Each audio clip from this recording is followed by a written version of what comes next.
Don't you dare touch me. The crack of flesh against flesh echoed through first class like a gunshot, silencing 200 passengers mid-conversation. The sound reverberated off the curved overhead bins and cut through the ambient hum of the Boeing 777 like a knife through silk. In exactly 43 minutes, the woman wiping blood from her split lip would shut down the entire airline and fire every crew member on this plane. But first, she had to survive the worst discrimination of her 20-year career. Before we witness this corporate earthquake that will reshape an entire industry, drop your city in the comments below. If workplace injustice fires you up the way it should, smash that subscribe button, because this story will leave you absolutely speechless. And if you've ever been judged by your appearance rather than your character, this one's for you. Now let's rewind to how this moment of corporate karma began. Dr.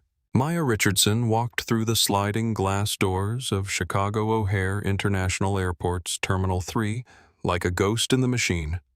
At 42, she was a phantom in the corporate world, a brilliant self-made billionaire whose private equity firm, Richardson Capital Holdings, had a reputation for aggressive takeovers and surgical precision in corporate restructuring. Forbes had dubbed her the silent predator, a nod to her habit of staying completely out of the public eye while executing massive acquisitions that sent shockwaves through entire industries. Her latest conquest was Apex Airways. The once prestigious legacy carrier had been hemorrhaging money for half a decade, plagued by outdated management, plummeting customer satisfaction, and a toxic corporate culture that treated passengers like cargo and employees like expendable resources. Just 72 hours ago, the ink had dried on a multi-billion-dollar deal that gave Maya a controlling 89% stake in the struggling airline. She was now the absolute authority, the new CEO, and the ultimate boss of every single employee wearing the faded blue Apex Airways uniform. But looking at her tonight, walking through the crowded terminal with a steaming cup of black coffee in her hand, absolutely no one would ever guess her true identity. Maya despised the pomp and performance of corporate theater. For her red-eye flight to London Heathrow tonight, her first official flight on Apex Airways since the acquisition, she had specifically bypassed the VIP private terminal and the exclusive Centurion Lounge reserved for high-tier passengers. She wanted to see the airline exactly as her paying customers experienced it. She wanted to feel every friction point, witness every service failure, and document every moment of truth that separated a premium airline experience from a budget disaster. To complete her undercover audit, Maya had dressed for complete anonymity and comfort. She wore oversized gray joggers that to the untrained eye looked like standard gym sweatpants purchased from a discount retailer. A faded Northwestern University hoodie, soft and worn from years of use, concealed a simple white cotton t-shirt underneath. Her natural hair was pulled back into a neat ponytail and covered by a plain black baseball cap with no logo or branding. She carried no designer handbag, no obvious status symbols, only a beaten-up Nike backpack that looked like it had survived 4 years of college and several cross-country moves. The December cold snap had Chicago locked in its icy grip, and the terminal buzzed with the chaotic energy of holiday travel delays, frustrated passengers, and overworked airline staff trying to manage the endless stream of complaints, rebookings, and baggage disasters. Maya paused near Gate 17. Observing the boarding process for her flight with the analytical eye of someone who understood that customer experience wasn't just about comfort, it was about revenue, reputation, and long-term sustainability. What she saw in those first 10 minutes of observation made her jaw clench with barely contained fury. The discrimination wasn't subtle. It was blatant, obvious, and so deeply embedded in the crew's behavior that they didn't even try to hide it. White passengers in expensive suits were greeted with warm smiles, immediate assistance, and deferential body language. Black and Hispanic passengers were met with suspicious glances, curt responses, and barely concealed irritation. The pattern was so consistent, so thoroughly ingrained, that Maya realized she was looking at a cultural cancer that had metastasized throughout the entire organization. Standing near the jet bridge entrance, checking boarding passes with the mechanical efficiency of someone who had performed the same task thousands of times, was Elena Vasquez. At 24, Elena was working the night shift to pay for her master's degree in business administration. She had dreams of moving into airline management, of creating change from within the industry. But tonight, she was just trying to survive another shift without incident. Elena watched the senior flight attendant, Victoria Hartwell, emerge from the aircraft cabin and stride toward the boarding podium with the confident swagger of someone who believed she owned the space around her. Victoria was 38, impeccably groomed, with platinum blonde hair styled in a perfect chignon and a uniform that had been tailored to fit her like a second skin. She had been with Apex Airways for 14 years, and in her mind, first class wasn't just a seating assignment. It was an exclusive country club, and she was the self-appointed gatekeeper who decided who belonged and who didn't. Victoria prided herself on being able to spot old money versus new money from 50 feet away. She harbored a deep, quiet resentment for anyone who didn't fit her narrow, prejudiced view of what wealth and sophistication should look like. To Victoria, luxury was about appearance, about brands, about maintaining the invisible barriers that kept the right kind of people in the right kind of spaces. Maya had studied Victoria's employee file during the acquisition due diligence process. 14 customer complaints over the past 3 years, all related to discriminatory treatment, all dismissed by middle management, who were too busy cutting costs to address cultural problems. Victoria's personnel record showed a pattern of microaggressions, selective service, and outright hostility toward passengers who didn't meet her arbitrary standards of acceptability. Tonight, that pattern was about to collide with the most powerful person in the aviation industry. As the gate agent announced the commencement of boarding for first-class passengers and Diamond Medallion members, Maya shouldered her backpack and joined the short line of premium travelers waiting to board Flight 847. The passenger mix was typical for a transatlantic business route. Corporate executives heading to London meetings, wealthy retirees treating themselves to premium comfort, and a handful of passengers who had clearly used miles or upgrades to access first-class service. Maya took her place behind a businessman in an expensive Tom Ford suit who was already complaining loudly into his phone about delayed connections and demanding compensation from his travel agent. In front of him, an elderly woman in designer everything was instructing her adult son on proper first-class etiquette, her voice carrying the entitled tone of someone who had never questioned her right to occupy premium spaces. As Maya approached the aircraft door, she could see Victoria Hartwell positioned just inside the cabin entrance, her polite professional smile ready to welcome the passengers she deemed worthy of first-class treatment. Victoria's eyes were already scanning each boarding passenger, making instant judgments about net worth, social status, and belonging based on clothing accessories and racial profiling that she had perfected over years of unchecked prejudice. The audit was about to begin, and Apex Airways was about to fail spectacularly. When Maya stepped through the aircraft door, carrying her scuffed backpack and wearing what appeared to be discount athletic wear, Victoria's polite smile vanished instantly. It was replaced by a rigid mask of cold disapproval that she didn't even attempt to disguise. The transformation was so complete, so immediate, that Maya felt like she was watching a stage actor drop character mid-scene. "Excuse me," Victoria said sharply, stepping directly into the narrow aisle to block Maya's path toward the first-class cabin. Her voice carried no warmth, no welcoming tone, no professional courtesy whatsoever. She didn't say welcome aboard. She didn't offer a greeting. She simply raised one manicured hand like a traffic cop stopping oncoming traffic. "Economy boarding hasn't been called yet. You need to return to the terminal and wait for your proper boarding group." Maya paused, looking directly at the flight attendant, whose name tag read Victoria H. Senior Flight Attendant. The microaggression was immediate and obvious, cataloged instantly by Maya's sharp corporate instincts that had been honed by 2 decades of navigating discrimination in boardrooms, investor meetings, and executive conferences where she was often the only black woman in the room. I'm aware of the boarding procedures, Maya replied, her voice smooth and perfectly measured. I'm boarding with first-class passengers. I have a valid first-class ticket. Victoria's eyes swept up and down Maya's casual attire, lingering on the faded hoodie with barely concealed disgust. Her lip actually curled slightly, as if she had detected an unpleasant odor. "Ma'am, this is the first-class cabin," Victoria said, her tone dripping with the kind of condescension usually reserved for explaining simple concepts to small children. "I think you might be confused about your seat assignment. Economy class is through the second set of doors past the galley curtain. I'm going to have to ask you to step aside so the actual first-class passengers can board without delay."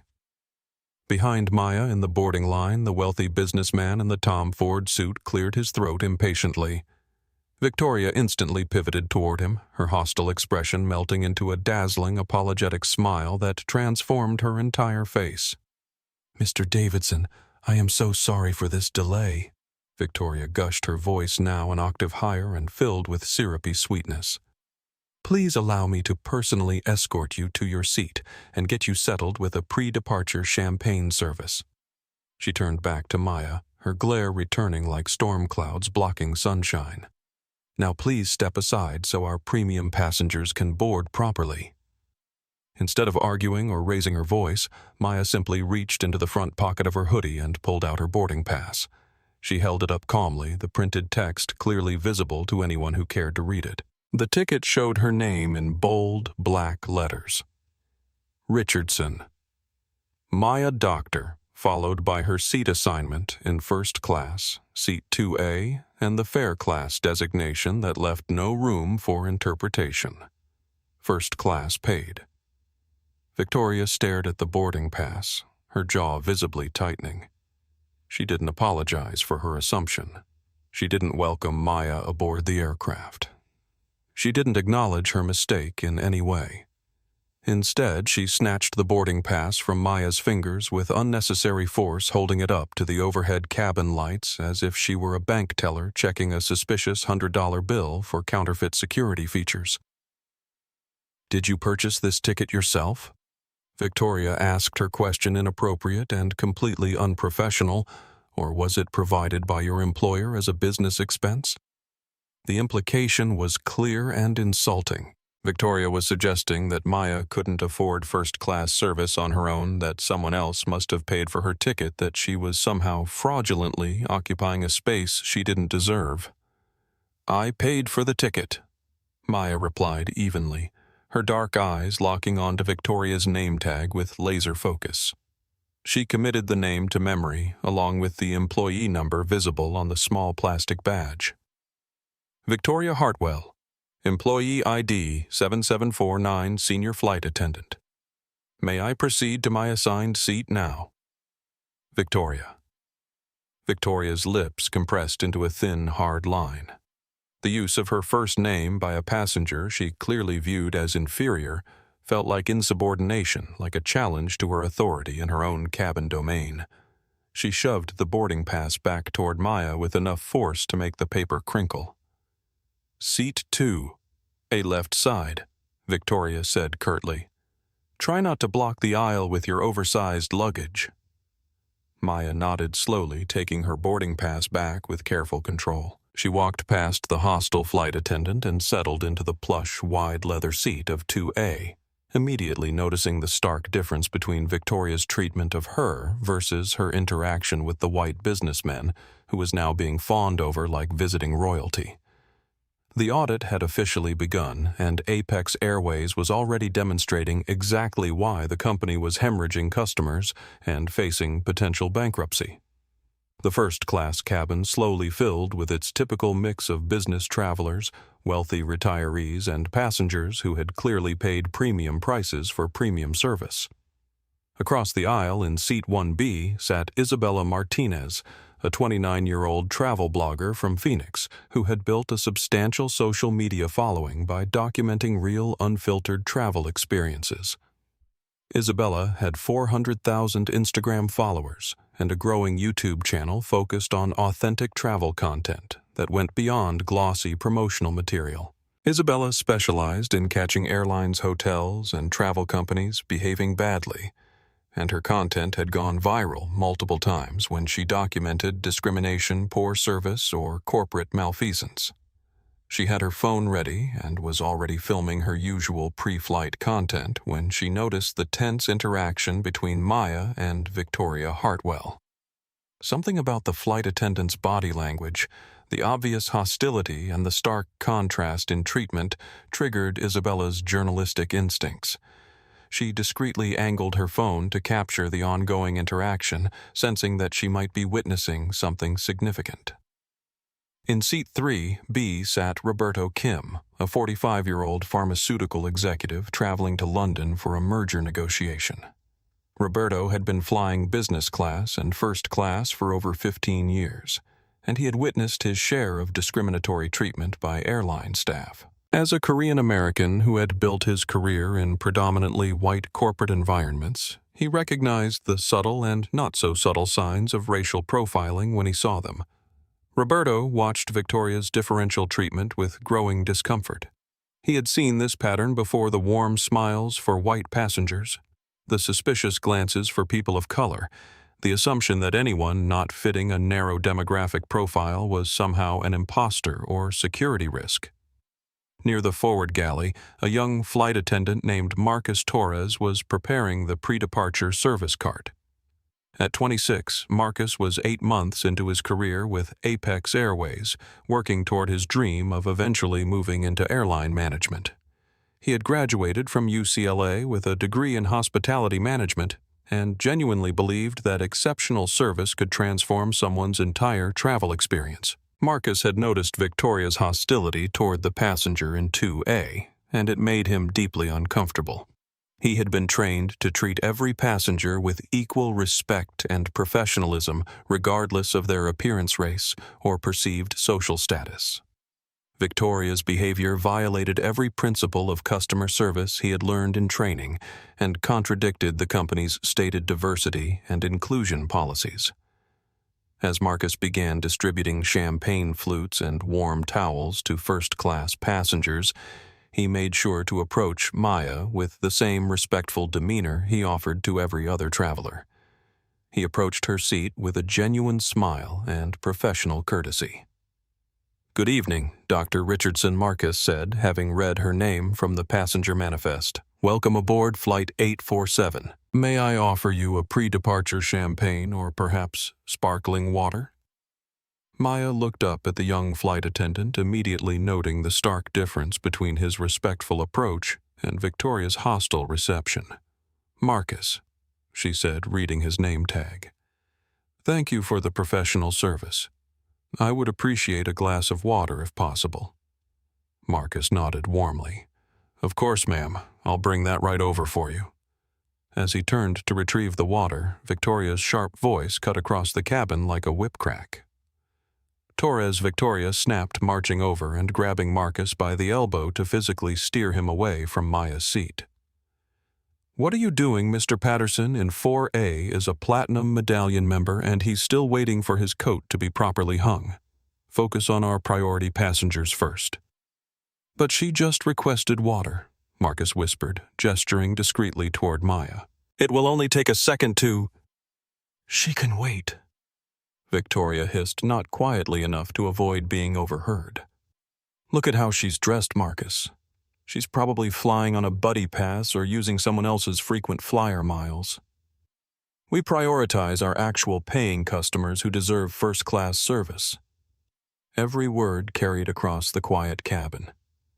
Maya heard the entire exchange, as did Isabella, Roberto, and several other passengers. The discriminatory language was explicit, undeniable, and completely unacceptable by any professional standard. Maya's expression remained calm and controlled, but her dark eyes hardened with the kind of cold fury that had dismantled hostile corporate boards and demolished discriminatory business practices across multiple industries. She placed a small amber prescription bottle on the console beside her seat and pressed the overhead call button with deliberate precision. A soft blue light illuminated above her head, accompanied by a gentle electronic chime that signaled passenger assistance was needed. The sound cut through the cabin's ambient noise like a dinner bell. Victoria, who was busy arranging crystal champagne flutes for the white passengers she deemed worthy of immediate attention, froze when she heard the call button. She slowly turned her head toward seat 2. Her eyes narrowing with absolute fury at what she perceived as Maya's audacious challenge to her authority. Taking a deep breath that seemed to inflate her with righteous indignation, Victoria handed the champagne bottle to Marcus with unnecessary force and stomped down the aisle toward Maya's seat. Her heels clicked against the industrial carpeting like gunshots, and her entire posture radiated barely contained rage. Without any preamble or polite inquiry, Victoria reached up and violently punched the call button to extinguish the blue light. The aggressive gesture was witnessed by every passenger in the forward cabin, and the hostility was unmistakable. "Ma'am," Victoria said, leaning down so her face was uncomfortably close to Maya's. "The boarding process is a highly regulated and extremely busy time for the flight crew. The call button is reserved for genuine emergencies only while we remain at the gate. Whatever you think you need can wait until we reach cruising altitude."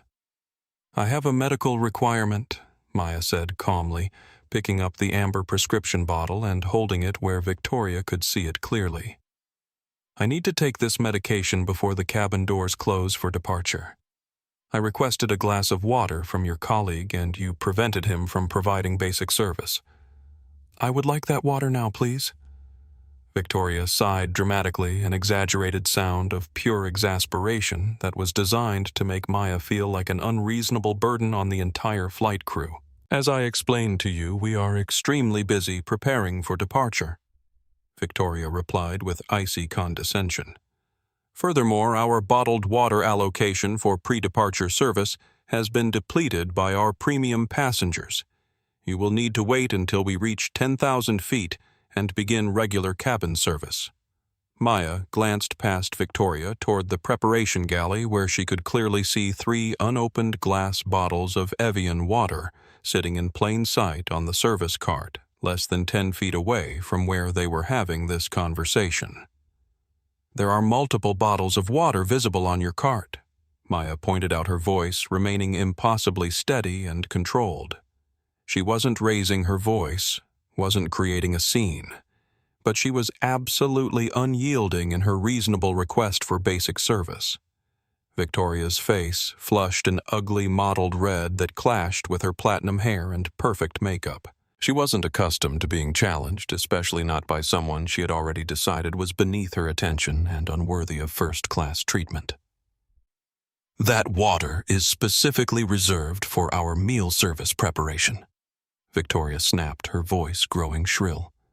"If you cannot follow the reasonable instructions of the flight crew, I will be forced to classify you as an unruly passenger and have you removed from this aircraft. Do you understand what that classification means?" The threat was clear, immediate, and completely disproportionate to Maya's calm request for a glass of water to take prescribed medication. Several passengers in nearby seats were now openly staring at the confrontation, their faces showing various degrees of shock, discomfort, and outrage at Victoria's unprofessional behavior. Roberto Kim lowered his Financial Times and spoke up loudly enough for the entire cabin to hear his frustration with the discriminatory service. "For God's sake, Victoria," he said, using her first name with deliberate familiarity. "Just give the woman a glass of water. This is ridiculous. I'll give up my meal service allocation if it's such a critical resource management issue." Victoria shot Roberto a tight, fake smile that didn't reach her eyes, the kind of diplomatic expression she reserved for passengers she couldn't afford to alienate completely. "I appreciate your patience," Mr. Kim, Victoria replied through gritted teeth. "I'm simply following established airline policies and federal regulations regarding pre-departure procedures." She turned back to Maya, her expression triumphant and coldly satisfied with her perceived victory in this power struggle. "Wait until we are airborne and regular service begins or deplane immediately," Victoria said with absolute finality. Those are your only options, and I strongly recommend you choose quickly before I involve airport security in this situation." With a sharp spin on her expensive heels, Victoria marched back toward the forward galley, leaving Maya sitting calmly in seat 2A with her untaken medication and a cabin full of witnesses to the most blatant discrimination any of them had ever observed on a commercial flight. Maya sat back in her leather seat, showing no external signs of the corporate fury building inside her analytical mind. She didn't deplane. She didn't shout. She didn't create the kind of scene that Victoria clearly expected and probably wanted as justification for having her removed from the aircraft. Instead, Maya unzipped her beaten-up Nike backpack and pulled out a sleek matte black laptop that looked distinctly out of place among her deliberately casual clothing. The computer was a custom-built machine worth more than most people's annual salary, and right in the center of the lid, usually concealed by a protective leather sleeve that Maya had deliberately left behind tonight, was a highly restricted holographic corporate asset tag. The sticker was issued exclusively to the top 5 executives of major corporations and contained embedded security features that marked it as property of Richardson Capital Holdings. As Captain James Morrison's voice crackled over the intercom announcing that the main cabin doors were about to close and final departure preparations were beginning, Maya opened her laptop and connected to the aircraft's internal ground communication network using executive credentials that she had configured during the acquisition process. She began typing an encrypted email to her chief legal officer, her executive assistant, and the newly appointed head of human resources for Apex Airways. The message was brief, professional, and devastating in its implications. She was documenting everything Victoria's discriminatory behavior, her refusal to provide basic service, her threats of passenger removal, and the complete failure of management oversight that had allowed such toxic culture to flourish unchecked. From the forward galley, Victoria was watching Maya with growing suspicion and irrational anger. She saw the expensive laptop. She observed the confident professional way Maya was typing. And in Victoria's prejudiced, narrow mind, a new conspiracy theory began to form. She convinced herself that Maya was either recording the interaction to create a false discrimination lawsuit, attempting to hack into the aircraft's wireless network without paying for premium internet access, or possibly even engaging in some kind of corporate espionage. The fact that a black woman in casual clothing could be conducting legitimate business on expensive equipment challenged every assumption Victoria had built her worldview around. Rather than questioning her own biases, Victoria doubled down on her prejudice and decided that Maya represented a direct threat to her authority and the proper order of her cabin. "That's enough," Victoria muttered to Marcus, who was trying to complete the pre-departure service while avoiding the toxic atmosphere his supervisor had created. She grabbed a clipboard from the galley counter with shaking hands. "I'm not flying across the Atlantic Ocean with this attitude problem disrupting my cabin." Victoria began marching back down the narrow aisle toward seat 2. Her face flushed with unwarranted rage and her hands trembling with adrenaline. She was completely unaware that she was about to make the biggest and most career-ending mistake of her professional life. Every step she took was being captured by Isabella's phone camera, which was now live streaming to her Instagram followers who were watching the confrontation unfold in real time. The Boeing 777's auxiliary power unit provided a low vibrating soundtrack to the mounting tension in the first-class cabin. Other passengers had stopped their conversations, put down their phones, and were watching the approaching confrontation with the kind of horrified fascination usually reserved for impending traffic accidents. "Excuse me," Victoria snapped as she reached Maya's seat, making no attempt to lower her voice or maintain any pretense of professionalism. Every passenger in first class was now staring directly at the unfolding drama. "I need you to shut down that electronic device immediately. We are preparing for departure, and your unauthorized computer use violates multiple federal regulations and company policies." Maya did not stop typing. She didn't even look up from her screen where she was finishing her detailed documentation of the discriminatory treatment she had experienced.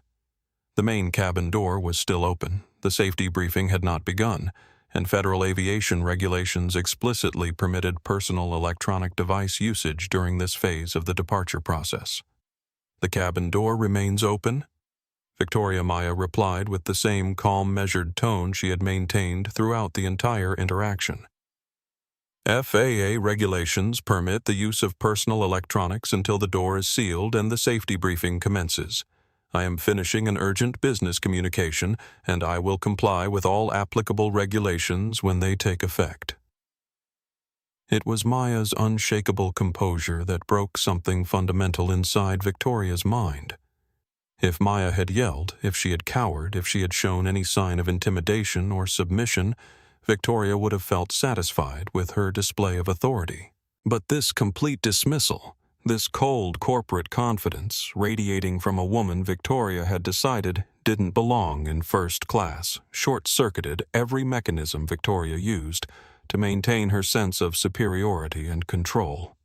"I am giving you a direct lawful crew member instruction," Victoria said, her voice rising to near shouting level. "You are violating company policy and federal regulations. Close that computer immediately, or I will confiscate it as a security threat." For the first time since the interaction began, Maya stopped typing. She slowly turned her head away from the laptop screen, her dark eyes locking onto Victoria's flushed, angry face. There was no rage in Maya's expression, no emotional reaction whatsoever. Instead, there was something far more terrifying, a chilling clinical assessment of exactly what kind of person she was dealing with and what needed to be done about it. "You will not touch my property," Maya said quietly. The words were softly spoken, but they carried the weight and authority of someone accustomed to being obeyed without question. "You will step back from my seat. You will allow me to finish this communication. And you will seriously reconsider your approach to customer service before I make a final decision regarding your continued employment with this company." It was a warning. A very clear, very literal warning delivered with the kind of measured precision that should have immediately signaled to Victoria that she was dealing with someone far above her pay grade and authority level. But Victoria, blinded by years of unchecked prejudice and desperate to maintain control over what she perceived as an unacceptable challenge to her cabin authority, completely missed the implication. She heard only defiance. She saw only insolence. And in her mind, this black woman in discount clothing was openly challenging her power in front of premium passengers who expected Victoria to maintain order and proper standards. "Who do you think you are?" Victoria hissed, leaning closer to Maya's seat. Before Maya could answer, before anyone could intervene, Victoria made the decision that would destroy her career and transform her into a symbol of workplace discrimination that would be studied in corporate training programs for decades. She lunged forward, reaching across the wide first-class console toward Maya's laptop with the clear intention of slamming it shut and asserting her authority through physical force. Her manicured fingers were aimed directly at the keyboard, ready to violate Maya's personal property and professional privacy in the most aggressive way possible. But Maya's reflexes were faster and sharper than Victoria anticipated.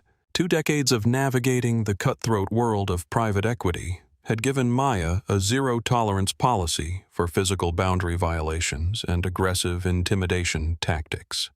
She had learned to defend herself in boardrooms filled with hostile executives who tried to use physical presence and aggressive behavior to undermine her authority. Maya brought her left arm up smoothly and efficiently, catching Victoria's wrist in midair and stopping the flight attendant's hand several inches away from the laptop keyboard. She didn't twist Victoria's arm, didn't apply painful pressure, didn't use excessive force. She simply blocked the aggressive movement with firm, controlled defense. "I told you," Maya repeated, her voice dropping to a lower, more dangerous register. "Do not touch my property. Victoria gasped dramatically, yanking her arm back as if Maya's touch had burned her skin. In that moment, panic and rage created a toxic combination that flooded Victoria's nervous process with adrenaline and completely destroyed whatever remained of her professional judgment. She looked around the cabin, seeing the shocked faces of passengers who were clearly on Maya's side, witnessing her own aggressive behavior, recording her unprofessional conduct with their phones. She realized that the situation was spiraling completely out of her control, that she was being exposed as the aggressor, that her authority was crumbling in front of everyone she was supposed to impress.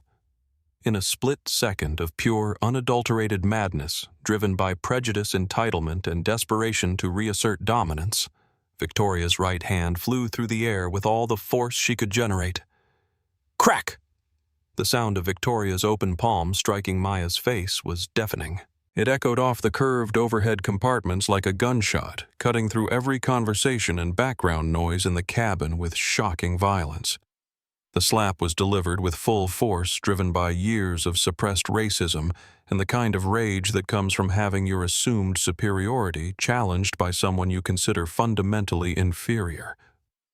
A collective gasp sucked all the air out of the first-class cabin, as if the aircraft had suddenly depressurized.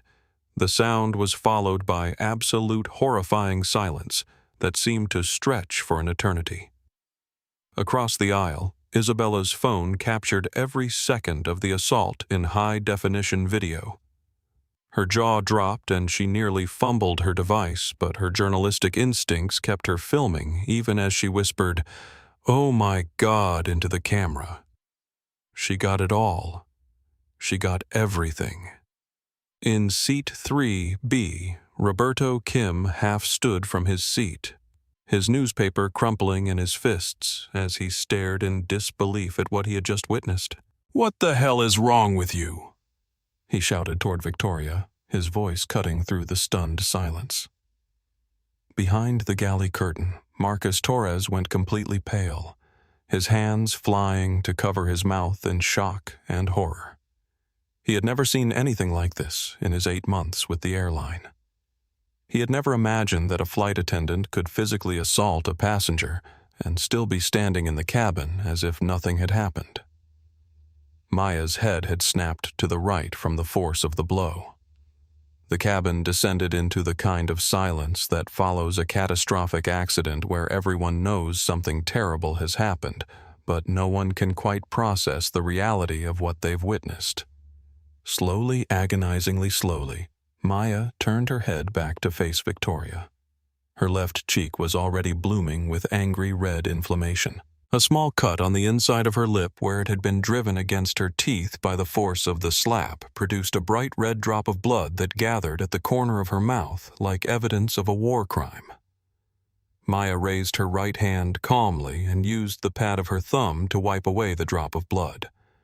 She looked at the red smear on her skin for a long moment, then raised her eyes to meet Victoria's gaze directly. Her expression was terrifyingly calm, completely controlled, and absolutely lethal in its implications. Victoria stood frozen beside the seat, her chest heaving, her hand still tingling from the impact, her eyes wide with the sudden horrible realization of what she had just done. But pride and prejudice are poisonous things, and instead of immediately apologizing, instead of recognizing the magnitude of her mistake, Victoria doubled down on her aggression with the desperation of someone who knows they've crossed a line they can never uncross. "You grabbed me!" Victoria shouted, backing away from Maya's seat and pointing a trembling finger at her like an accusation. "You physically assaulted a crew member. I was defending myself against an aggressive passenger who refused to follow crew instructions." The lie was so blatant, so obviously false in the face of what everyone had witnessed, that several passengers immediately began protesting.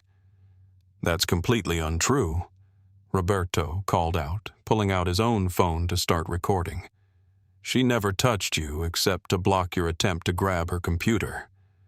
You attacked her without any provocation whatsoever." Isabella was already uploading the video to her social media accounts, her fingers flying across her phone screen. "I got the whole thing on video," she announced to the cabin. This is going straight to Instagram, TikTok, and Twitter. People need to see exactly what happened here. Maya slowly closed her laptop with a soft click that sounded like a judge's gavel falling. She placed the computer carefully back into her backpack, zipped it shut, and looked directly at Victoria with the kind of cold analytical stare that had intimidated Fortune 500 CEOs and dismantled hostile corporate boards. Victoria Hartwell. Maya said, her voice terrifyingly steady and devoid of any emotion except icy determination. Employee IE D7749. Senior flight attendant. 14 years of service with this company. You have just committed aggravated assault against a passenger, demonstrated clear racial discrimination, and violated every professional standard that governs commercial aviation. Victoria's face went from flushed red to pale white in a matter of seconds.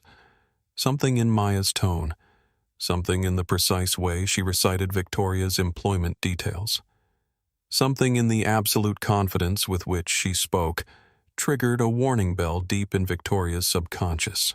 But her conscious mind was still too flooded with adrenaline and defensive anger to process the implications. "I don't know who you think you are," Victoria stammered, "but you can't threaten me. I'm calling the captain immediately. You're being removed from this aircraft for assault on a crew member and disruptive behavior." Maya reached into her hoodie pocket and pulled out her phone. She tapped a single contact from her favorites list and put the call on speakerphone, holding the device up so everyone in the nearby seats could hear both sides of the conversation clearly. The call connected immediately answered on the first ring by a sharp professional voice that carried the unmistakable authority of someone accustomed to handling corporate crises. "Richardson Capital Holdings Chief Legal Office. This is Jonathan Hayes." "Jonathan?" Maya said calmly, her voice carrying clearly through the cabin's tense silence. "I'm calling from Apex Airways Flight 847 at Chicago O'Hare. I need you to contact Captain Morrison immediately and inform him that I've been physically assaulted by a member of his cabin crew. I also need you to initiate Protocol 7 for hostile workplace documentation." There was a brief pause on the other end of the line, followed by the sound of rapid typing and what sounded like multiple phone lines being activated simultaneously. "Understood completely." "Ms. Richardson." Jonathan's voice came through the speaker with laser-focused intensity. "Protocol 7 is now active. All documentation processes are initiated. Captain Morrison will be contacted within 60 seconds. Do you require immediate medical attention or law enforcement response?" "Medical attention is not necessary at this time," Maya replied, touching her swollen cheek gently. "However, I will be pressing full criminal charges for assault and battery. Please contact Chicago Police and have them respond to Gate 17A immediately." "Consider it done," Jonathan confirmed. "Recording all details now. Incident logged at 7:47 p.m. Central Standard Time." Maya ended the call and looked back at Victoria, whose face had gone completely ashen as the implications of what she had just heard began to penetrate her shocked consciousness. The confidence was draining out of Victoria like air from a punctured balloon, replaced by a growing sense of dread that she couldn't yet fully understand. "You just called your lawyer," Victoria said weakly, as if she was trying to convince herself that what she had witnessed couldn't possibly be real. "Passengers don't have corporate attorneys on speed dial. This has to be some kind of scam or performance." But even as Victoria spoke the words, she could see the doubt in her own voice, reflected in the faces of every passenger around her. Roberto was shaking his head in disbelief at her continued denial. Isabella was live-streaming the entire conversation to thousands of viewers. Marcus was standing behind the galley curtain looking like he wanted to disappear entirely. Maya stood up slowly, her movement deliberate and controlled. At her full height, she commanded the attention of everyone in the cabin, not through aggression or volume, but through an unmistakable presence that radiated authority and power. Victoria Maya said quietly, You have approximately 3 minutes before Captain Morrison comes out of that cockpit. You have perhaps 5 minutes before Chicago police board this aircraft. And you have exactly 30 seconds to decide whether you want to compound your assault charge with additional charges of filing a false police report. The words hung in the air like a death sentence. And for the first time since the interaction began, Victoria Hartwell began to understand that she had made a mistake that would change her life forever. Heavy footsteps echoed down the jet bridge as Chicago police officers arrived at Gate 17A. Detective Sarah O'Connor and Officer Miguel Rodriguez had responded to the call about an assault on a commercial aircraft, expecting to find the typical scenario: an intoxicated or mentally unstable passenger who had become violent toward crew members and needed to be removed for everyone's safety. What they found instead was a cabin full of passengers united in outrage against a flight attendant who had clearly crossed every professional and legal boundary that governed commercial aviation. Detective O'Connor was a 15-year veteran of the Chicago Police Department who had seen every possible variation of air rage passenger disputes and crew conflicts that could occur in the confined space of an aircraft. She was a sharp, no-nonsense investigator who could read a situation in seconds and separate truth from fiction with surgical precision. Officer Rodriguez was newer to the aviation beat but had extensive experience with assault cases. He understood the legal requirements for witness statements, evidence collection, and the particular challenges of prosecuting crimes that occurred on aircraft under federal jurisdiction. The officers boarded the plane expecting to arrest a disruptive passenger. Instead, they walked into a situation that would redefine their understanding of corporate power and workplace discrimination. Behind the police officers came Richard Blackstone, the Vice President of Ground Operations for Apex Airways at Chicago O'Hare. Richard was 47 years old, 23 years with the company, and responsible for managing every aspect of flight operations, passenger services, and crew coordination at one of the airline's busiest hubs. Richard had been called away from dinner with his family to handle what dispatch had described as a Code 7 situation: passenger assault on crew member, possible federal charges, immediate supervisor response required. Any incident that could delay or cancel a transatlantic flight represented thousands of dollars in lost revenue, crew overtime costs, passenger compensation, and potential legal liability. He carried his corporate tablet loaded with passenger manifests, crew records, and incident report forms, ready to process whatever paperwork was necessary to resolve the situation quickly and minimize damage to the airline's already fragile reputation. Richard had dealt with hundreds of passenger incidents over his career, from medical emergencies to security threats to garden-variety air rage cases that required police intervention. He had developed an efficient protocol for these situations: identify the disruptive individual, gather basic information, coordinate with law enforcement for removal, and process the incident documentation to protect the company from legal liability. As Richard approached the aircraft door, he could see Victoria Hartwell standing near the forward galley, dabbing at her eyes with a tissue and speaking in hushed, urgent tones to Captain Morrison. Victoria had clearly been crying, her makeup was smeared, and she was displaying all the physical signs of someone who had been traumatized by a violent encounter. This appeared to be a straightforward case. Aggressive passenger had attacked a crew member. Police were removing the individual, and Richard needed to complete the paperwork to ban the person from future travel and potentially pursue federal charges for interfering with a flight crew. "Officers," Richard called out as he stepped onto the aircraft, his voice carrying the authoritative tone of someone accustomed to managing crisis situations. "I'm Richard Blackstone, 5th P of Ground Operations. I understand we have an unruly passenger who assaulted one of our flight attendants. I need to get identification information so we can process an immediate travel ban and coordinate with federal authorities." Detective O'Connor looked around the cabin, noting immediately that the passengers seemed far more agitated with the flight attendant than with any passenger who might have been violent. Isabella was still live streaming on her phone, providing real-time commentary to her growing audience about the discrimination and assault they had just witnessed. Roberto Kim was standing in the aisle, clearly frustrated and eager to provide a witness statement that would contradict whatever story the flight attendant had told. Marcus Torres looked pale and shaken, standing behind the galley curtain like he was afraid to be associated with whatever Victoria had done. "Mr. Blackstone," Detective O'Connor said, approaching the VP with professional courtesy, but obvious skepticism about the situation. "We're going to need to interview all witnesses before we determine who, if anyone, gets arrested here. From what we're hearing from passengers, the story might be different from what your crew member reported."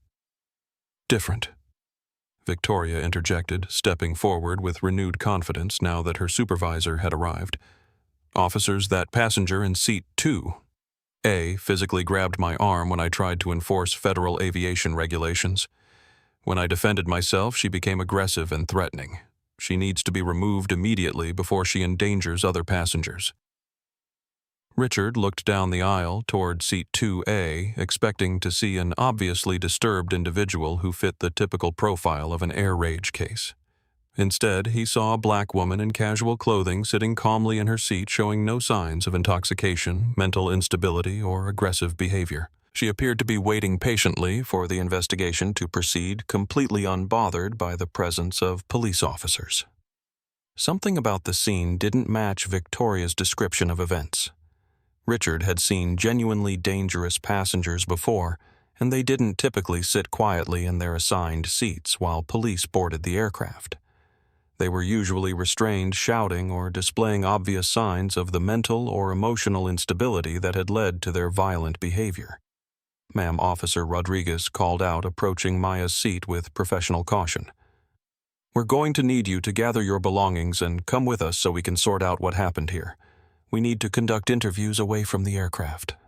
"I'm perfectly willing to cooperate with your investigation," Maya replied calmly, standing up and shouldering her backpack. "I agree that this conversation should continue in a more appropriate venue than the passenger cabin." She stepped into the aisle, flanked by the two officers, and began walking toward the front of the aircraft. As she passed Victoria, the flight attendant shot her a look of smug, vindictive satisfaction. In Victoria's mind, the process was working exactly as it should. The disruptive passenger was being removed, order was being restored, and her authority was being validated by law enforcement. Victoria had no idea that she was about to witness the complete destruction of her career and reputation in front of everyone she had been trying to impress. The group moved off the aircraft and onto the enclosed jet bridge, where Richard had set up a temporary workspace with his tablet and incident report forms. The jet bridge provided a private space for sensitive conversations while keeping the investigation close to the aircraft for easy access to additional witnesses if needed. "All right," Richard said, activating his tablet and pulling up the incident report template. "Officers, I need the passenger's identification so we can flag her profile in our reservation process and initiate a permanent travel ban. Ma'am, you're being removed from Apex Airways property for assaulting a crew member, and you will not be permitted to fly with our airline again." Richard's tone was efficient, professional, and completely confident. He had processed dozens of similar cases, and the procedure was routine: collect identification document, the incident coordinate with law enforcement, and move on to damage control with other passengers. "I would be happy to provide identification." "Mr. Blackstone." Maya said, her voice echoing slightly in the metal tunnel of the jet bridge. "However, I believe you may want to review the situation more carefully before you proceed with a travel ban." Richard paused, his typing something in Maya's tone triggering a vague sense of unease that he couldn't quite identify. Ma'am, we have a clear statement from our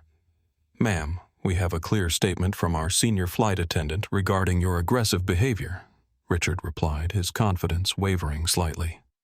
"Company policy requires immediate action when passengers assault crew members. I need your identification now so we can complete the incident documentation." Maya reached into her hoodie pocket and pulled out a small leather wallet. Instead of extracting a driver's license or passport, she removed a heavy, black titanium card that immediately caught the overhead lights of the jet bridge. The card was clearly not a standard form of identification, and it carried an unmistakable aura of corporate authority and executive privilege. "Mr. Blackstone," Maya said, extending the card toward him with deliberate precision. "I believe this will clarify the situation considerably." Richard took the card with 2 fingers, expecting to see a corporate credit card or perhaps a frequent flyer membership that might warrant special handling.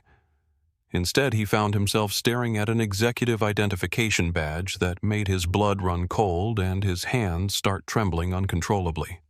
The card was embossed with the Apex Airways corporate logo, but unlike the standard employee badges that featured blue plastic and basic identification information, this was clearly something far more significant. The titanium surface carried embedded security features and holographic elements that marked it as genuine corporate executive identification. Most importantly, the card displayed Maya's name and title in raised lettering that left no room for misinterpretation. Dr. Maya Richardson, Chief Executive Officer and Chairman of the Board, Richardson Capital Holdings.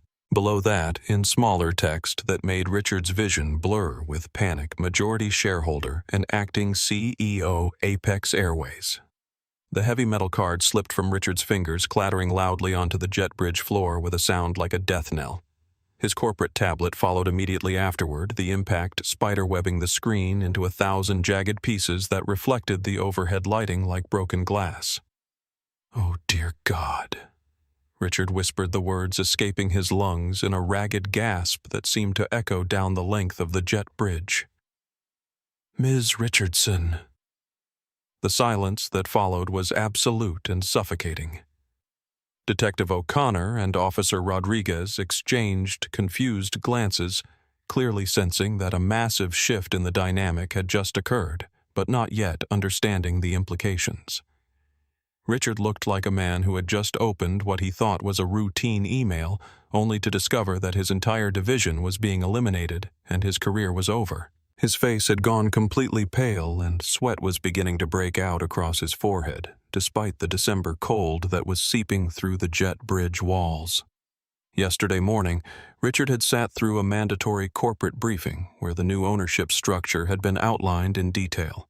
He had seen the portfolio analysis, read the ruthless efficiency reports in the Wall Street Journal, and listened to the terrifyingly calm voice of Richardson Capital Holdings founder describing her zero-tolerance policy for operational failures and cultural toxicity. The briefing had included detailed financial projections, efficiency targets, and personnel restructuring plans that would affect thousands of employees across the company.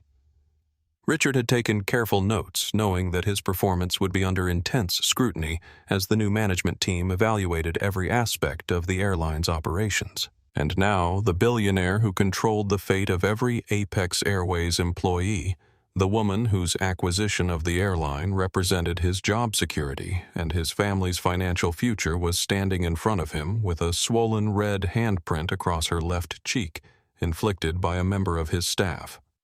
"Mr. Blackstone," Maya said, her voice not raising in volume but carrying the unmistakable authority of someone accustomed to having her words treated as corporate law.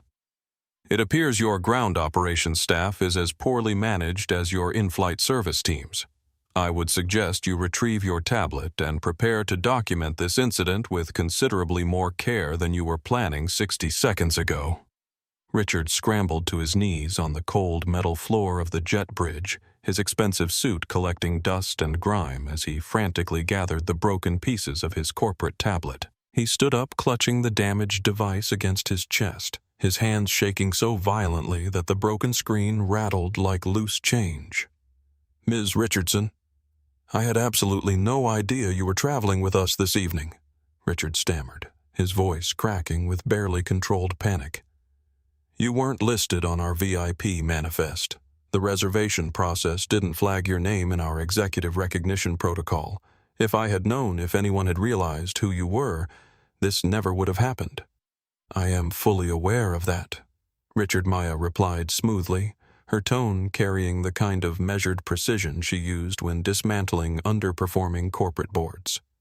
That was entirely intentional. I wanted an authentic assessment of the Apex Airways customer experience, and I must say that the transparency has been absolutely illuminating. Detective O'Connor stepped forward, her investigative instincts finally piecing together the corporate dynamics that were playing out in front of her. "Excuse me, but I need clarification about what's happening here. Are you telling me that the assault victim owns the airline? Dr. Richardson holds an 89% controlling stake in Apex Airways." Richard confirmed, his voice barely above a whisper. "She is the CEO of Richardson Capital Holdings and our new chairman of the board. The acquisition was finalized 72 hours ago." Officer Rodriguez stared at Maya, then at Richard, then at the broken tablet, trying to process the implications of what he was hearing. So the passenger who was allegedly disruptive actually owns the company that employed the flight attendant who hit her. "That is correct," Maya said calmly. "And I can assure you, officers, that I was not disruptive in any way. I simply requested a glass of water to take prescribed medication, and I was subjected to discriminatory treatment that escalated to physical assault when I declined to submit to Miss Hartwell's prejudiced assumptions about my right to occupy the seat I had purchased." Richard closed his eyes, finally understanding the full magnitude of the catastrophe that had just occurred under his supervision. Not only had a member of his cabin crew physically assaulted a passenger, but that passenger was the single most powerful person in the entire aviation industry, someone whose decisions could affect thousands of jobs and millions of dollars in revenue. "Ms. Richardson," Richard said, his voice taking on the desperate tone of someone pleading for professional survival. "I need to go back onto that aircraft immediately. I need to bring Captain Morrison and Ms. Hartwell out here so we can resolve this situation before it escalates any further." "That would be advisable." Richard. Maya agreed, her expression showing no mercy or sympathy for his obvious distress. "However, I want you to be very clear about something before you speak to Ms. Hartwell. You will not tell her who I am. You will inform her that the police officers need her statement to finalize my arrest and removal from the airline. Let her complete her version of events before she learns the truth." "Yes, ma'am," Richard replied immediately, understanding that he was being given an opportunity to document Victoria's lies and discriminatory behavior before she had a chance to modify her story out of self-preservation.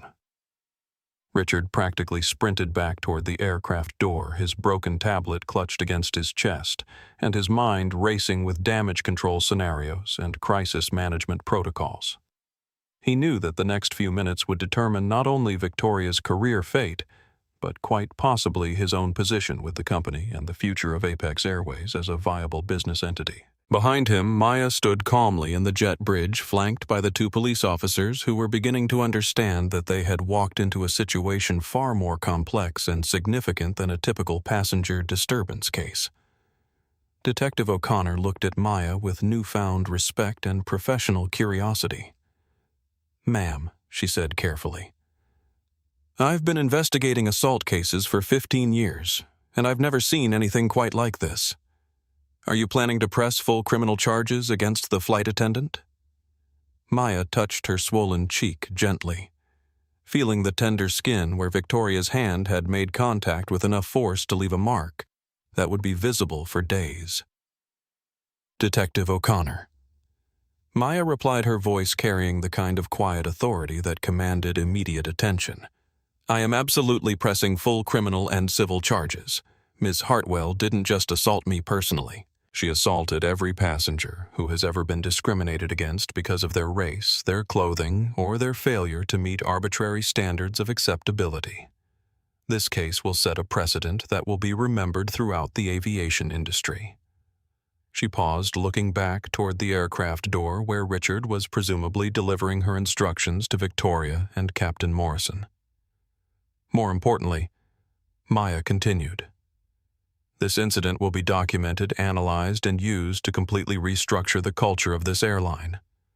Ms. Hartwell's behavior represents a cancer that has been allowed to metastasize throughout this organization, and surgical removal is the only appropriate treatment.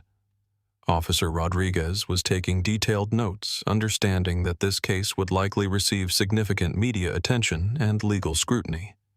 "Ma'am, do you have any concerns about your safety if we allow Miss Hartwell to provide her statement before she knows who you are?" "None whatsoever," Maya replied with absolute confidence.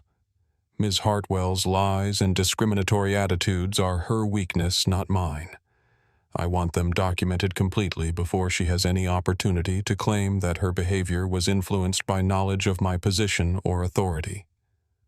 The three of them stood in the enclosed jet bridge waiting for Richard to return with Victoria and the captain, while Maya mentally prepared for the moment when Victoria Hartwell would finally understand the true magnitude of the mistake she had made.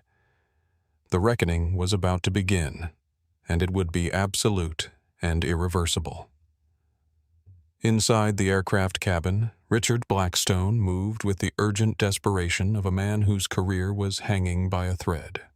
He found Victoria Hartwell in the forward galley, still dabbing at her eyes with tissues and accepting sympathy from passengers who had only heard her version of events. She was holding court like a victim of unprovoked violence, describing her trauma to anyone who would listen. Captain Morrison stood nearby, reviewing the incident report that Victoria had hastily prepared. The captain was a veteran aviator with 28 years of experience, and he understood that any physical altercation involving crew members could result in flight delays, federal investigations, and significant legal liability for the airline. Victoria Richard called out, his voice tight with barely controlled panic. "Captain Morrison, I need both of you to come to the jet bridge immediately.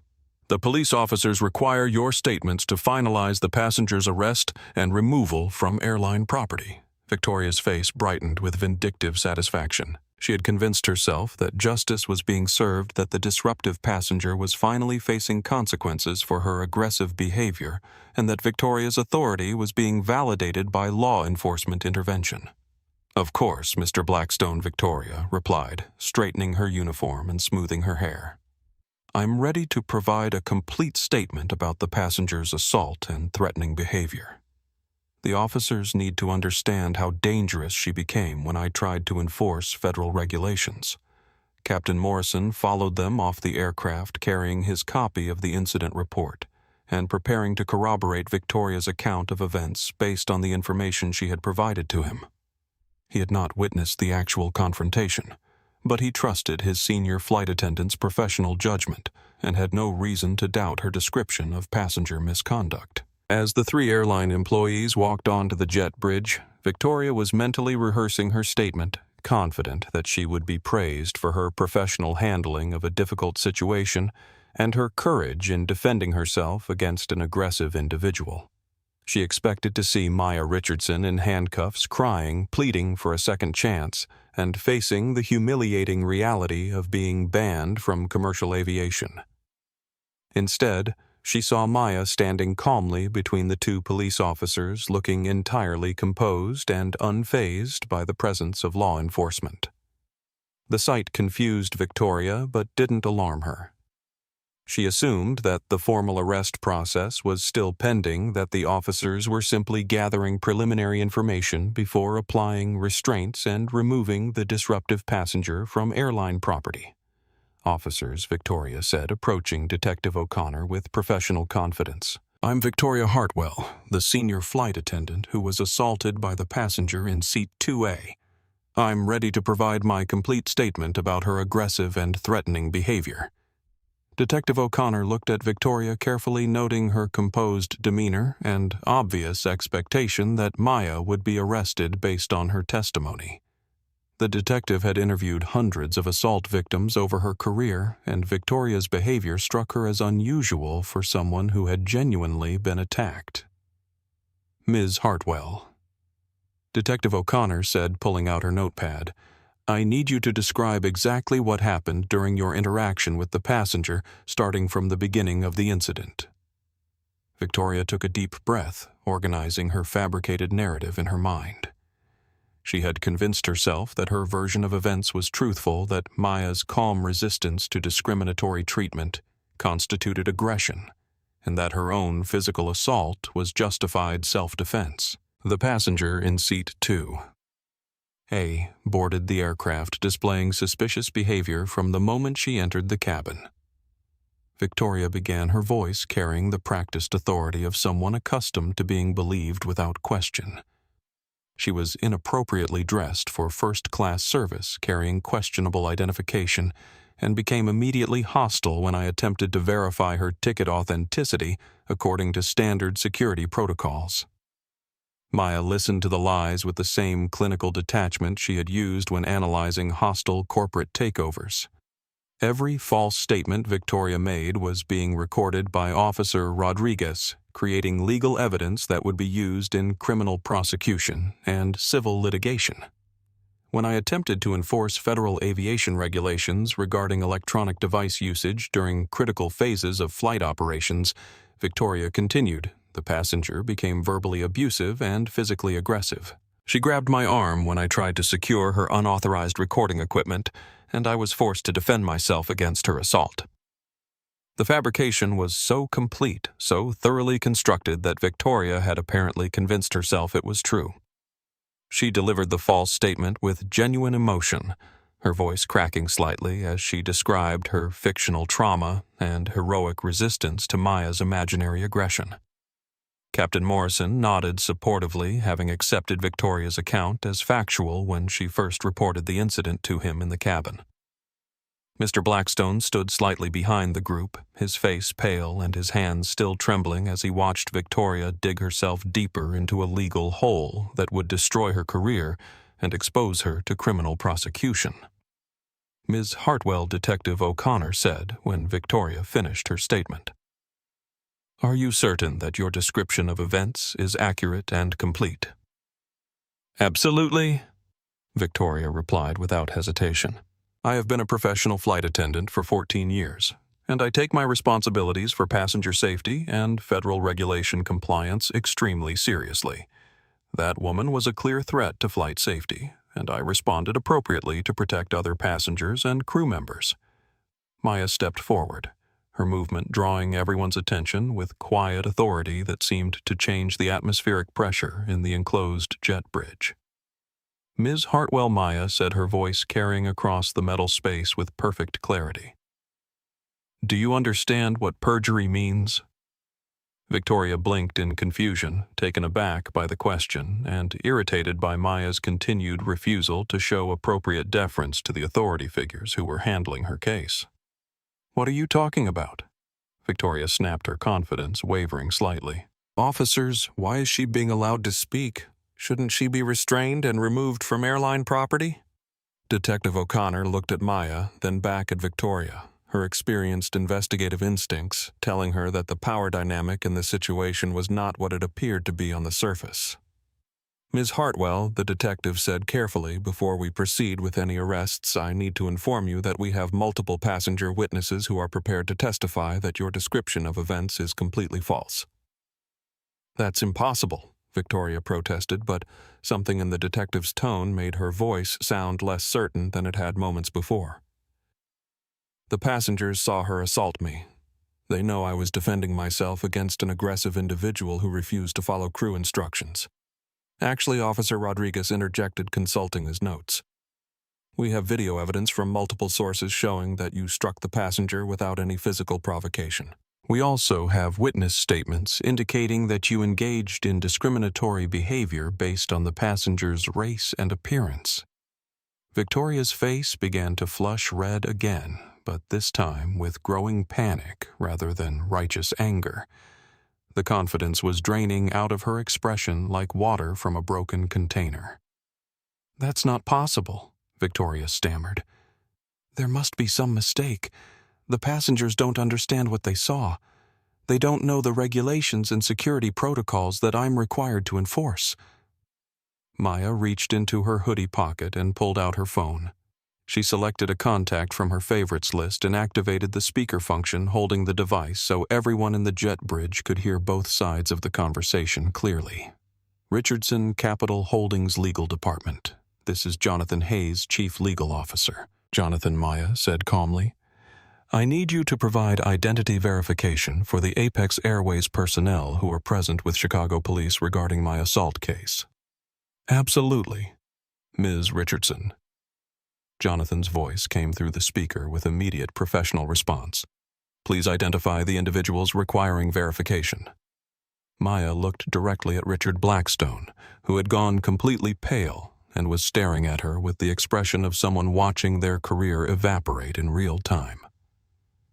Mr. Richard Blackstone, Vice President of Ground Operations, and Miss Victoria Hartwell.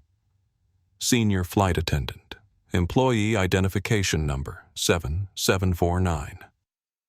There was a brief pause while Jonathan accessed the corporate personnel database that had been transferred to Richardson Capital Holdings as part of the acquisition. Mr. Blackstone Jonathan's voice continued, Please be advised that you are speaking with Dr. Maya Richardson, Chief Executive Officer and controlling shareholder of your employing company. Ms. Richardson has full authority over all personnel decisions, operational policies, and corporate governance matters affecting Apex Airways. The silence that followed was deafening. Captain Morrison's incident report slipped from his fingers, fluttering to the jet bridge floor like a dead leaf. Richard's broken tablet, which he had been clutching against his chest, fell again with a crash that echoed off the metal walls. Victoria stood frozen, her mouth opening and closing without producing any sound, her brain struggling to process information that contradicted everything she had believed about the situation for the past hour. Furthermore, Jonathan continued, Ms. Hartwell should be advised that providing false statements to law enforcement regarding her assault of the company's chief executive officer constitutes grounds for immediate termination, criminal prosecution, and civil liability that could result in significant financial damages. Maya ended the call and slipped her phone back into her pocket. She looked at Victoria with the same cold, analytical expression she had used when dissolving underperforming corporate boards and restructuring failing companies. Victoria Maya said quietly, the word carrying more weight than any shouting could have achieved, Do you understand who you just hit? The question hung in the air like a death sentence. Victoria's legs seemed to give out slightly, and she had to grab the handrail of the jet bridge to keep from collapsing entirely. The color had drained completely from her face, leaving her looking like a ghost of the confident, prejudiced woman who had dominated the aircraft cabin just minutes before. Victoria whispered the words barely escaping her throat. You're the CEO. I am. Maya confirmed, stepping closer until she was directly in front of the woman who had assaulted her. And you, Victoria, are unemployed.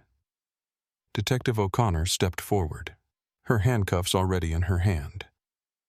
Ms. Hartwell, you have the right to remain silent. Anything you say can and will be used against you in a court of law. You have the right to an attorney. If you cannot afford an attorney, one will be appointed for you. The metallic click of the handcuffs closing around Victoria's wrists was the loudest sound any of them had ever heard. It echoed down the jet bridge like the final note of a funeral dirge marking the end of Victoria's career, her reputation, and her freedom. No, please, Victoria sobbed as the cold steel tightened around her wrists. Ms. Richardson, I made a mistake. I was stressed. I've been with this airline for 14 years. You can't let them arrest me. I have a mortgage. I have responsibilities. Maya's expression didn't change. Her voice remained calm, professional, and absolutely merciless. I am not having you arrested, Victoria. You are being arrested because you committed a felony assault against a passenger while performing your duties as a flight attendant. The fact that I happen to own this airline is simply your extraordinarily bad luck. She paused, watching as Officer Rodriguez began the process of escorting Victoria toward the terminal in handcuffs. Had you assaulted any other passenger the way you assaulted me? Maya continued.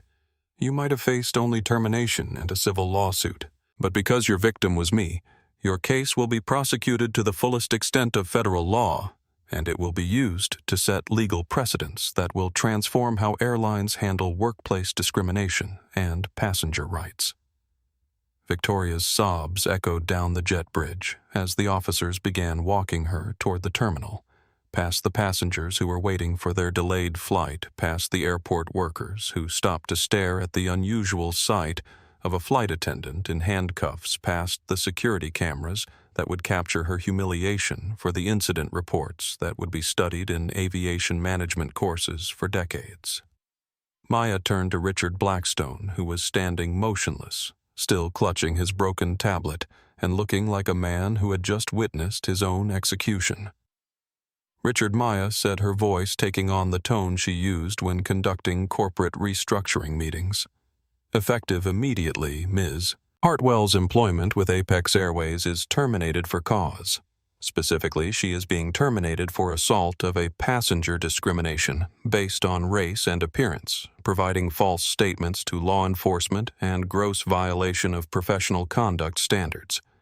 Cancel her flight benefits, revoke her security clearance, freeze her pension, pending legal review, and flag her personnel file for permanent employment ban across all Richardson Capital Holdings subsidiaries.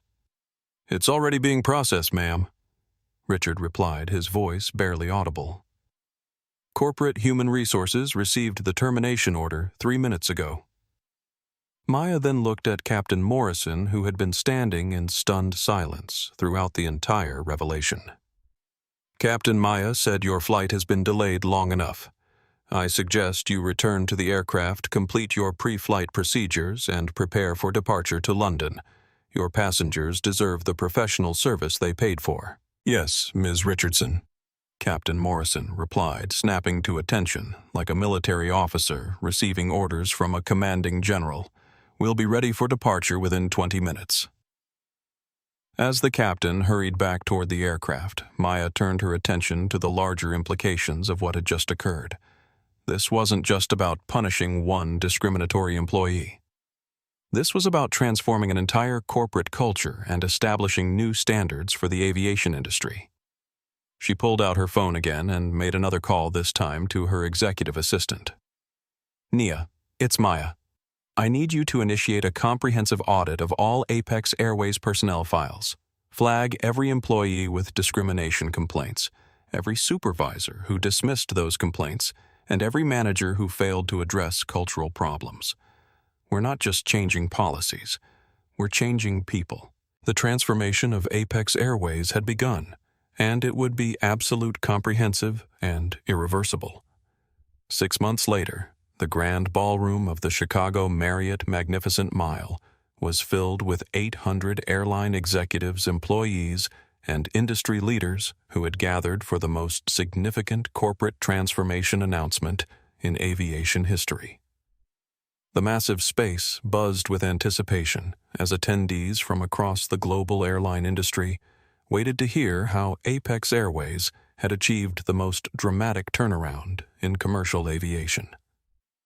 Dr. Maya Richardson stood at the gleaming podium, no longer wearing the faded hoodie and joggers that had concealed her identity on that December evening. She was dressed in a sharply tailored charcoal Tom Ford suit that radiated executive authority and commanded immediate respect from every person in the ballroom. Her presence filled the enormous space with the kind of quiet power that transformed audiences into captive witnesses to corporate history. When I acquired this airline 6 months ago, Maya's voice rang out clearly, cutting through the murmur of conversation and focusing every eye in the room on her words. "The financial analysts told me it was a hopeless investment. They said the culture was too toxic, too deeply embedded to save. They predicted that any attempt at meaningful change would be met with resistance lawsuits and ultimate failure."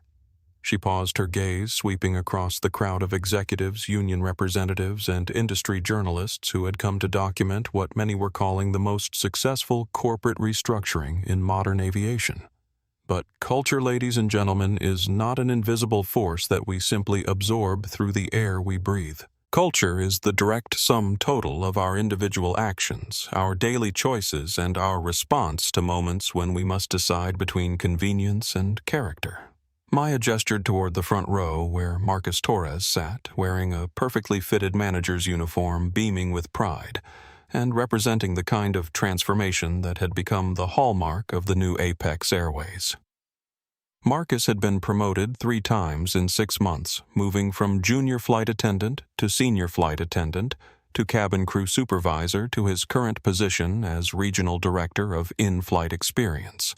His promotion wasn't based on seniority or political connections. It was based on his demonstrated commitment to treating every passenger with dignity and respect. His courage in standing up for what was right even when it was difficult, and his natural leadership ability that had emerged once he was given the opportunity to flourish in a supportive environment. We removed the cancer that had infected this organization. Maya continued her tone, carrying the weight of absolute conviction. We terminated executives who looked the other way when discrimination occurred. We fired supervisors who enabled toxic behavior through willful ignorance. And we promoted individuals who demonstrated that exceptional service and basic human decency are not mutually exclusive concepts. The audience responded with sustained applause, but Maya wasn't finished delivering the message that would reshape how the entire industry thought about corporate responsibility and cultural change. Today I am proud to announce that Apex Airways is not just profitable for the first time in 7 years. We have achieved something more significant than financial success. We have become the highest-rated airline for customer satisfaction in North America, and we achieved this transformation not by cutting costs or reducing service, but by elevating our humanity and holding ourselves accountable for our actions.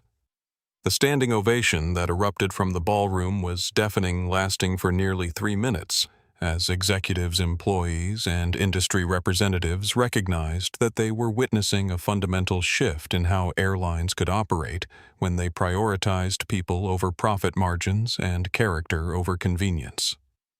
Maya smiled a genuine expression of satisfaction that came from seeing abstract corporate values transformed into concrete results that improved thousands of lives. She had taken a broken, diseased organization and rebuilt it from the foundation up, creating something stronger and more sustainable than what had existed before. But the transformation of Apex Airways was only part of the story that had emerged from that December evening in Chicago. The case of Victoria Hartwell had become a landmark precedent in federal employment law and aviation regulation.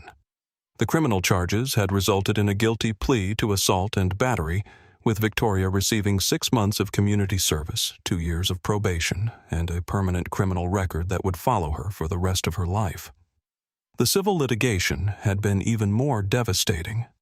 Maya's legal team had pursued not just compensatory damages for the assault, but punitive damages designed to send a message throughout the aviation industry that discrimination and violence against passengers would result in career-ending consequences and financial ruin. Victoria had lost everything. Her pension was frozen and partially liquidated to pay legal fees and settlement costs. Her lifetime flight benefits were revoked. Her FAA certification was permanently suspended, making her unemployable in any aviation-related position. Her professional reputation was destroyed so completely that she couldn't find work in customer service, hospitality, or any industry that required interaction with the public. The viral video of her assault on Maya had been viewed over 200 million times across all social media platforms. Her name had become synonymous with workplace discrimination and the kind of entitled prejudice that consumers would no longer tolerate from service industry employees. Victoria's mugshot, taken the night of her arrest, had been used in diversity training programs at companies across the country.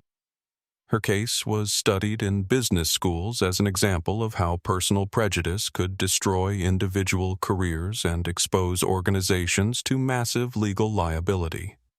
But Maya hadn't been satisfied with individual consequences. She had used Victoria's case as a catalyst for industry-wide transformation that would prevent similar incidents from occurring at other airlines. Working with federal regulators, Maya had helped draft new Department of Transportation guidelines that required all commercial airlines to implement bias detection training, establish clear reporting mechanisms for discrimination complaints, and submit quarterly reports on diversity metrics and customer satisfaction ratings broken down by demographic categories. The Richardson Protocol, as it came to be known throughout the industry, had been adopted by airlines in North America, Europe, and Asia as the new standard for preventing workplace discrimination and ensuring equal treatment of passengers regardless of race appearance or perceived social status. Airlines that failed to meet the new standards faced federal investigations, substantial financial penalties, and potential suspension of their operating certificates. The economic incentives were clear. Discrimination was no longer just morally wrong. It was financially catastrophic for any company that allowed it to persist. The impact extended far beyond the aviation industry. Maya's case had inspired federal legislation that strengthened workplace discrimination protections and increased criminal penalties for assaults motivated by racial bias. The bill, formerly known as the Passenger Protection and Dignity Act, had passed both houses of Congress with bipartisan support and been signed into law by the president in a Rose Garden ceremony where Maya had been recognized as a catalyst for meaningful civil rights progress. Corporate America had taken notice. The case had demonstrated that consumers had the power to destroy brands and careers when companies failed to address discrimination and prejudice in their organizations. Social media had amplified the consequences of discriminatory behavior to a scale that made traditional public relations damage control strategies completely ineffective.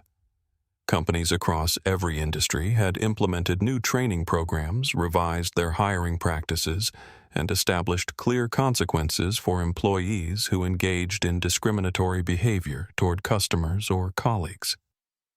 The Victoria Hartwell case had become required reading in corporate ethics courses and diversity training programs worldwide.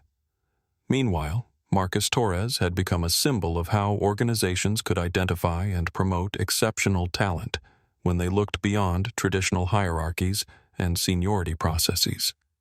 His rapid advancement from junior flight attendant to regional director had been documented in business case studies and leadership development programs as an example of merit-based promotion and the value of giving opportunities to employees who demonstrated character and competence. Marcus's success story had inspired other airlines to reevaluate their promotion criteria and create pathways for high-performing employees to advance based on their contributions rather than their tenure or political connections. He had been featured on the cover of Aviation Week magazine and interviewed by major news networks as an example of positive change in the industry. The ripple effects continued to expand. Isabella Martinez, the travel blogger who had captured the assault on video, had used her platform to highlight discrimination in the travel industry and advocate for passenger rights. Her follower count had grown to over 2 million across all platforms, and she had been hired as a correspondent by a major television network to cover travel industry issues and consumer protection stories. Her documentation of the Victoria Hartwell case had been entered into the congressional record during hearings on airline passenger rights, and she had testified before federal regulators about the importance of social media documentation in holding corporations accountable for employee behavior. Roberto Kim, the business executive who had witnessed the discrimination and spoken up for Maya, had been recognized by his own company for demonstrating leadership and moral courage. His willingness to intervene when he saw injustice had been highlighted in corporate communications as an example of the kind of character the company valued in its executives. The transformation was comprehensive, measurable, and sustainable. Customer satisfaction ratings for Apex Airways had reached record levels, with particular improvement in ratings from passengers of color who had previously experienced discrimination or hostile treatment from airline staff. Employee satisfaction had also increased dramatically as workers felt empowered to provide excellent service without fear of retaliation from supervisors who had previously tolerated or encouraged discriminatory behavior. The toxic culture that had infected the organization for years had been replaced by an environment where exceptional service and respect for human dignity were recognized, rewarded, and promoted. Financial performance had followed cultural performance. Apex Airways' stock price had increased by 47% since Maya's acquisition, driven by improved customer loyalty, reduced legal liability, positive media coverage, and investor confidence in the company's sustainable transformation. The airline had become a preferred employer in the aviation industry, attracting top talent from competitors who wanted to work for an organization that aligned with their values and provided opportunities for advancement based on merit rather than politics. Most importantly, the changes had created a model that other organizations could follow. The Richardson Protocol had been adapted by companies in hospitality, retail healthcare, and financial services as a framework for preventing discrimination and creating inclusive environments where all customers and employees were treated with dignity and respect. Maya's transformation of Apex Airways had proven that corporate culture could be changed quickly and permanently when leadership was willing to make difficult decisions and hold people accountable for their actions. The success story had become a template for other executives who wanted to create meaningful change in their own organizations. As Maya concluded her keynote address in the Chicago ballroom, she looked out at an audience that represented the future of the aviation industry. More diverse, more accountable, and more committed to treating every passenger as a valued customer regardless of their appearance or background. The woman who had been slapped for requesting a glass of water had transformed an entire industry through her response to injustice. Her legacy wasn't revenge or punishment, but the creation of opportunities for thousands of people who would never face the kind of discrimination that had once been considered normal and acceptable in commercial aviation. 3 years later, Maya Richardson stood alone in her corner office on the 42nd floor of the Willis Tower, looking out at the Chicago skyline as winter snow fell softly against the floor-to-ceiling windows. The office was elegant but understated, decorated with awards for corporate leadership, framed letters from passengers whose lives had been changed by her transformation of Apex Airways, and a single photograph that held special meaning. Marcus Torres shaking hands with the Secretary of Transportation after being appointed to the Federal Aviation Administration's Diversity and Inclusion Advisory Board. On her mahogany desk lay a letter that had arrived that morning, handwritten on pink stationery in the careful script of a 12-year-old girl. Maya picked up the letter and read it again, feeling the same emotional impact that had brought tears to her eyes when she first opened it an hour earlier. "Dear Dr. Richardson," the letter began. "My name is Zara Williams, and I am in 7th grade in Detroit, Michigan.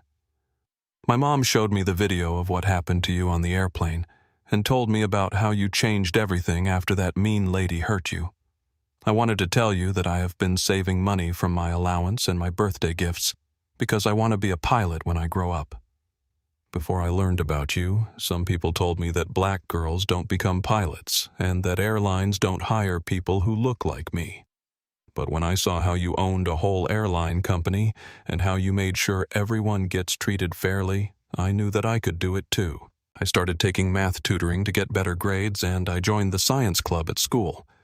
My teacher says I am smart enough to study aerospace engineering in college if I keep working hard. I know it will take a long time and cost a lot of money, but I am going to become a pilot, and maybe someday I will fly planes for your airline. Thank you for showing me that people like us belong everywhere, even in first class and even in the cockpit. I hope I get to meet you someday and shake your hand like you shook hands with that nice flight attendant who became a manager. Your biggest fan, Zara Williams, P.S. My mom says you are a hero, but I think you are even better than that. Heroes are made up, but you are real."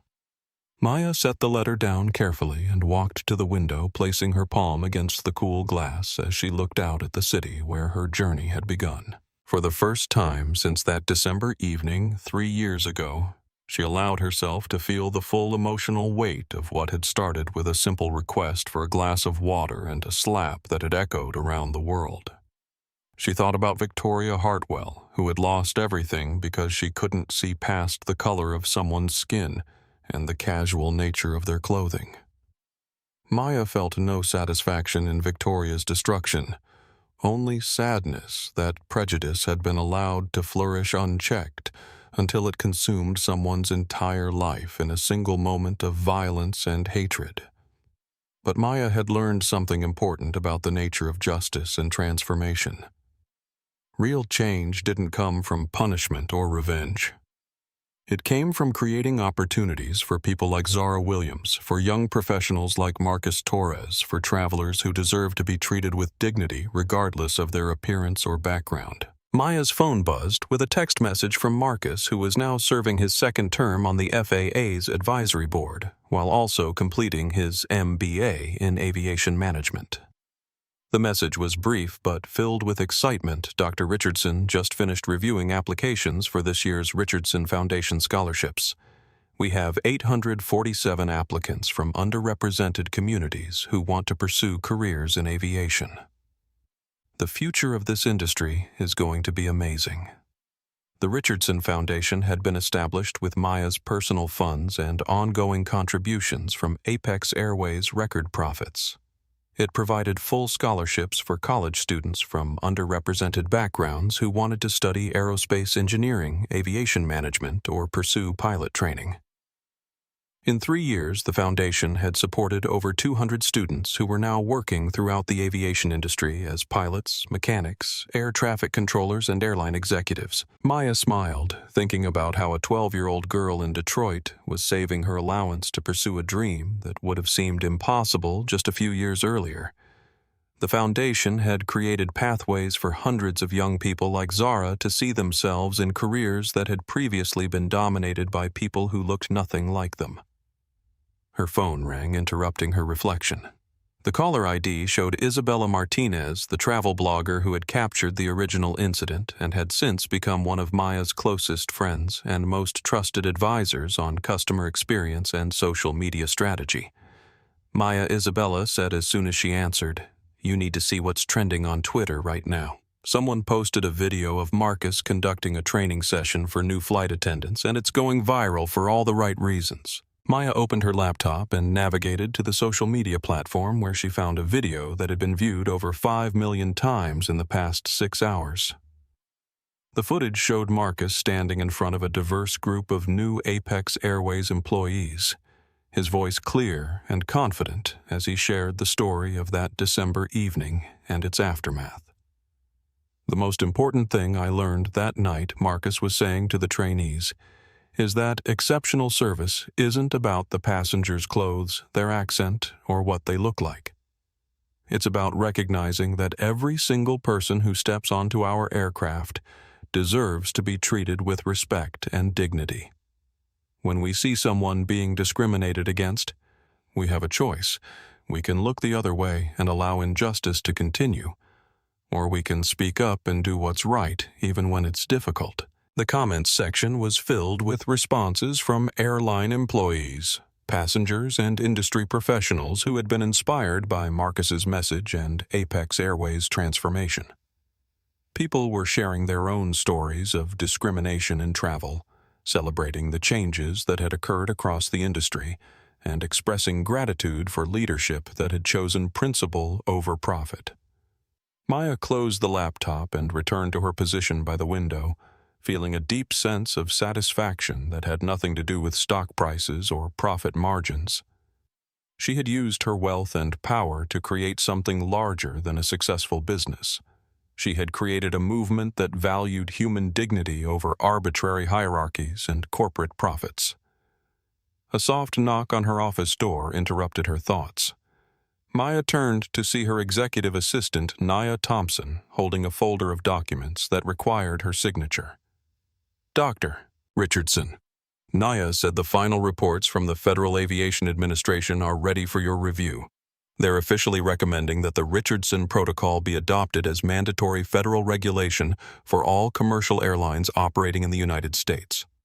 Maya took the folder, but instead of opening it immediately, she looked at Nia with a question that had been forming in her mind throughout the afternoon. "Nia," she said, "do you think we did the right thing?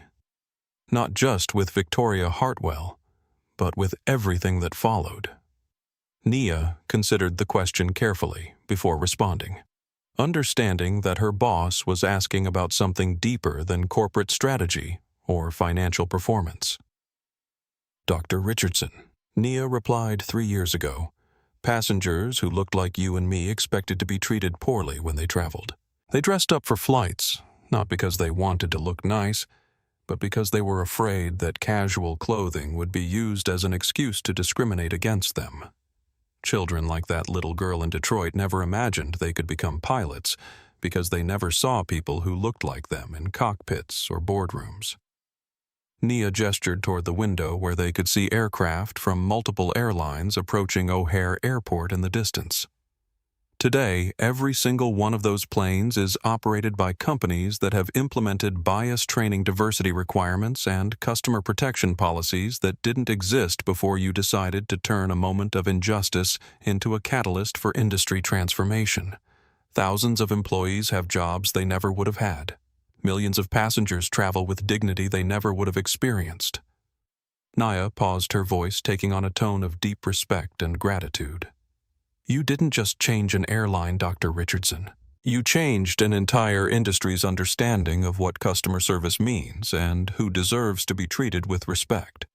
That little girl in Detroit is saving her allowance to become a pilot because you showed her that her dreams are possible.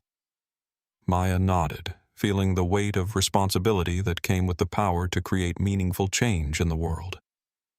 She thought about all the people whose lives had been affected by the decisions she had made in response to Victoria Hartwell's assault, the employees who had been promoted based on merit rather than politics, the passengers who no longer faced discrimination when they traveled, the young people who could now see themselves in careers that had previously been closed to them.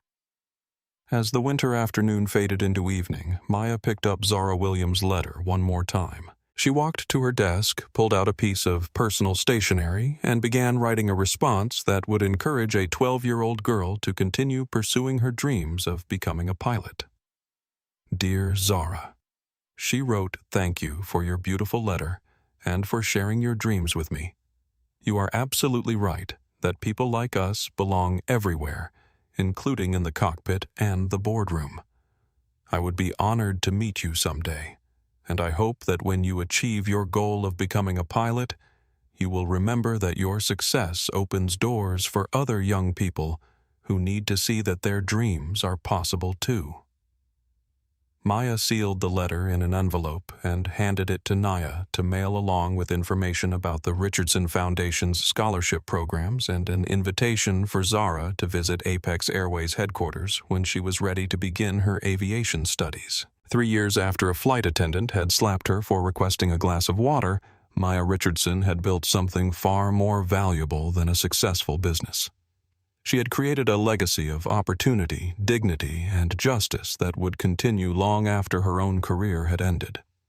The woman who had been told she didn't belong in first class had not only reclaimed her seat, she had redefined what first-class service meant for everyone who would travel after her.